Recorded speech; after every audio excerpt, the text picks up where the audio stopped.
సరే, కాలం మార్పు అనేది సహజం, అది దానికి ఎవరు అనుకోవడానికి లేదు. అయితే మనందరం ఈరోజు ఆయన తలుచుకోవడం మన ధర్మం. అందుకు నలుగురు చేయడం.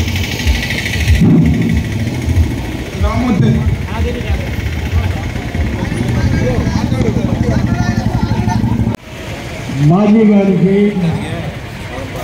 మాజీ సర్పంచ్, మాజీ ప్రెసిడెంట్ అడిగపల్లి లక్ష్మీనారాయణ గారికి మనం ఈరోజు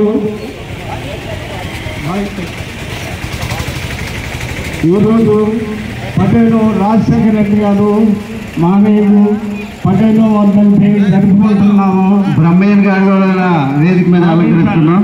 మంత్రులు పెట్టి ఎవరు కూడా చేయనంత కొద్ది కాలంలో చేశాడు.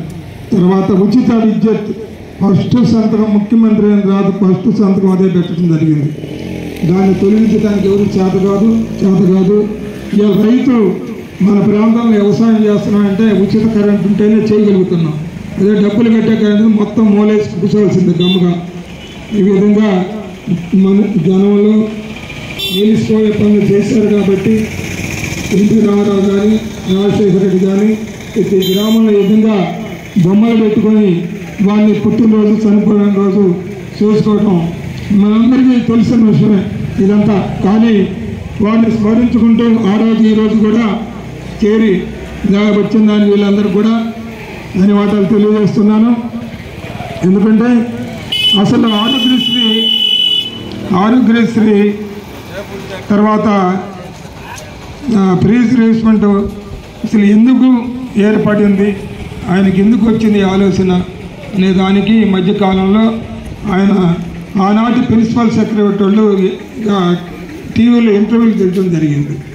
అసలు ఎందుకు వచ్చింది, ఎందుకు ఏర్పాటు చేశాడు అనే దానికి ఎక్కువగా రైతులు చనిపోతూ ఉండేది. రైతు అనేవాడు వ్యవసాయం చేసుకొని చనిపోతుంది. అసలు ఎందుకు చనిపోతున్నారని అధ్యయనం చేశాడు. ఎందుకు చనిపోతున్న అధ్యయనం చేస్తే వాళ్ళు అతనికి ప్రిన్సిపల్ సెక్రటరీ, ఐఏఎస్లు అందరూ కలిసి రైతు పండించిన పంట రేట్లు రాబడి అవుతుంది.